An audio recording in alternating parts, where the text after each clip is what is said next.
Mark ಇದು ಅಭಿನಯ ಚಕ್ರವರ್ತಿ ಕಿಚ್ಚ ಸುದೀಪ್ ಅವರು ತಮ್ಮ ಕಳೆದ ಸಿನಿಮಾ ಮ್ಯಾಕ್ಸ್ನ ಸಿಮ್ ತಂಡದೊಟ್ಟಿಗೆ ಮಾಡಿರುವಂತಹ 2ನೇ ಸಿನಿಮಾ.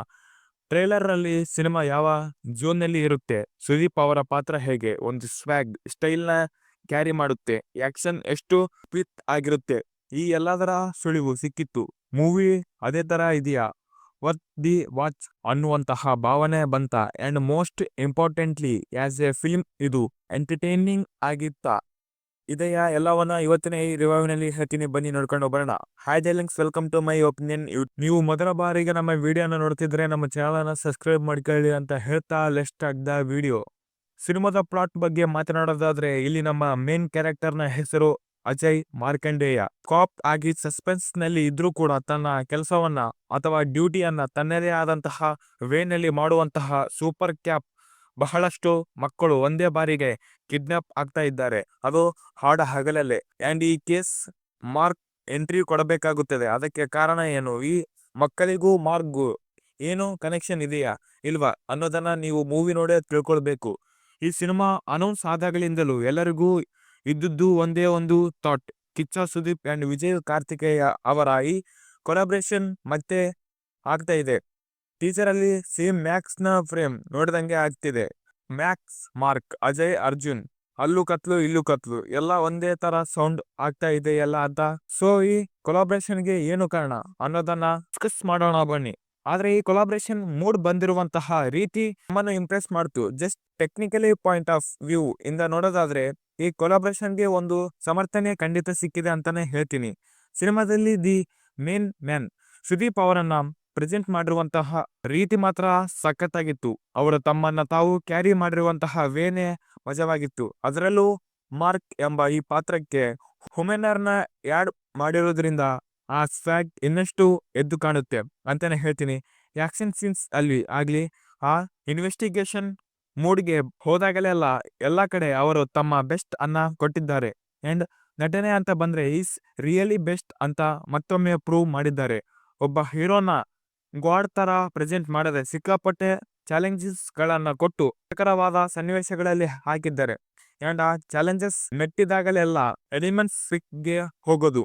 ಸಿನಿಮಾದ ಫಸ್ಟ್ ಹಾಫ್ ನಲ್ಲಿ ಇರುವಂತಹ ಕಥೆಯ ಚೌಕಟ್ಟು ಎಷ್ಟು ದೊಡ್ಡದಾಗಿದೆ, ಅದರೊಳಗಡೆ ಬರುವಂತಹ ಪಾತ್ರಗಳೇನು, ಅವರ ಎದುರುಗಡೆ ಇರುವಂತಹ ಕಾನ್ಫ್ಲಿಕ್ಟ್ಸ್ ಏನು, ಎಲ್ಲವನ್ನ ಪರಿಚಯಿಸುತ್ತಾರೆ. ಅಂಡ್ ಈ ಎಲ್ಲದರ ನಡುವೆ ಸುದೀಪ್ ಅವರನ್ನ ಸೆಲೆಬ್ರೇಟ್ ಮಾಡೋದಕ್ಕೆ ಕೂಡ ಸಾಕಷ್ಟು ಮೂಮೆಂಟ್ಸ್ ಗಳು ಬರ್ತವೆ. ಅಂಡ್ ಕೆಲವೊಂದು ಒಳ್ಳೆ ಪಾಯಿಂಟ್ ಗಳೇ ಬರ್ತವೆ. ಈ ಎಲ್ಲಾ ಮೂಮೆಂಟ್ಸ್ ನಲ್ಲೂ ನನಗೆ ಹೈಲೈಟ್ ಅಂತ ಅನಿಸಿದ್ದು ಇಲ್ಲಿನ ಆಕ್ಷನ್ ಹಾಗೂ ಫೈಟ್ ನ ಕೊರಿಯೋಗ್ರಾಫಿ. ಅದನ್ನ ಪ್ರೆಸೆಂಟ್ ಮಾಡಿರುವಂತಹ ರೀತಿ ಖಂಡಿತವಾಗ್ಲೂ ಮ್ಯಾಕ್ಸ್ ಸಿನಿಮಾಗೆ ಹೋಲಿಸಿದರೆ ಇನ್ನೂ ಇಂಪ್ರೂವ್ಡ್ ಆಗಿತ್ತು.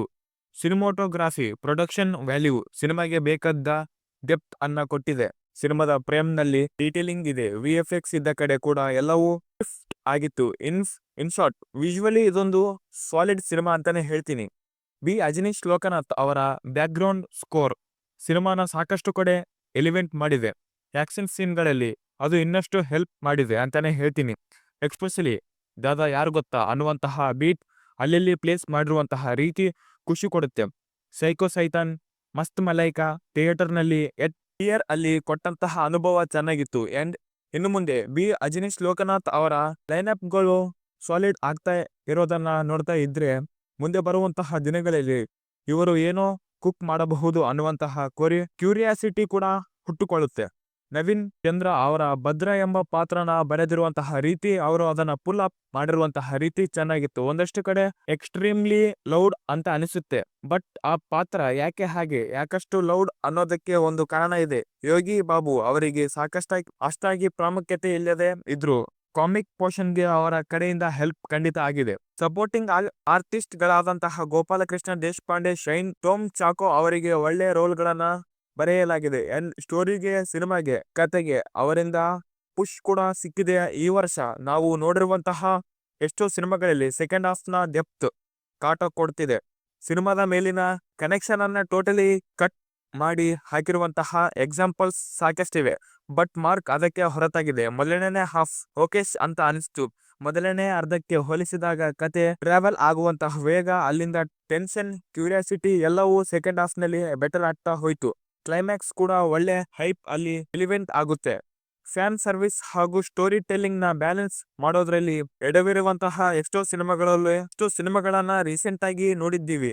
ಬಟ್ ವಿಜಯ್ ಕಾರ್ತಿಕೇಯ ಅವರು ಅದನ್ನ ಬೆಟರ್ ಆಗಿ ಹ್ಯಾಂಡಲ್ ಮಾಡಿದ್ದಾರೆ ಅಂತಾನೆ ಹೇಳ್ತೀನಿ. ಇಲ್ಲಿ ಇನ್ನ ಏನು ಬೆಟರ್ ಆಗಬಹುದಿತ್ತು ಅಥವಾ ಏನು ನಮಗೆ ವರ್ಕ್ ಆಗಲಿಲ್ಲ ಅಂತ ನೋಡೋದಾದ್ರೆ, ಮೊದಲು ಹೇಳೋದು ಇಲ್ಲಿನ ಕನ್ವೀನಿಯಂಟ್ ರೈಟಿಂಗ್. ಎಷ್ಟೋ ಕಡೆ ಲಾಜಿಕ್ ಏರುಪೇರು ಆಗ್ತವೆ. ಕೆಲವೊಂದಕ್ಕೆ ಇದೆಲ್ಲ ಹೇಗೆ ಸಾಧ್ಯ ಗುರು ಅಂತ ಕೂಡ ನಮಗೆ ಅನಿಸುತ್ತೆ. ಕಮರ್ಷಿಯಲ್ ಸ್ಟೆಪ್ ಅಲ್ಲಿ ಸಿನಿಮಾನ ಇಟ್ಟಾಗ ಇದೆಲ್ಲ ಮ್ಯಾಟರ್ ಆಗೋದಿಲ್ಲ. ಇರಬಹುದು, ಬಟ್ ಇಷ್ಟು ಚೆನ್ನಾಗಿರುವಂತಹ ಕಥೆಯಲ್ಲಿ ಲಾಜಿಕ್ ಅನ್ನೋದು ಒಂದು ಸರಿಯಾದರೂ ಮಿಸ್ ಆದಾಗ ಅದು ಆಸ್ ಆನ್ ಕನೆಕ್ಷನ್ ಗೆ ಸ್ವಲ್ಪ ಕಿರಿಕಿರಿ ಮಾಡುತ್ತೆ. ಅಫ್ಕೋರ್ಸ್ ಎಸ್ ಎ ಫ್ಯಾನ್ಸ್ ಇದು ಮ್ಯಾಟರ್ ಆಗದೆ ಕೂಡ ಇರಬಹುದು. ಹಾಡುಗಳು ಪ್ಲೇಸ್ಮೆಂಟ್ ಕೂಡ ಅವರ ಆಗಿತ್ತು ಅಂತ ಅನಿಸ್ತು. ನೋ ಡೌಟ್ ಅದು ಥಿಯೇಟರ್ ನಲ್ಲಿ ಮಜವಾಗಿತ್ತು. ಬಟ್ ಕಥೆಯ ದಾರಿಯನ್ನ ಬ್ಲಾಕ್ ಮಾಡಿದ್ದಂತೂ ಖಂಡಿತ.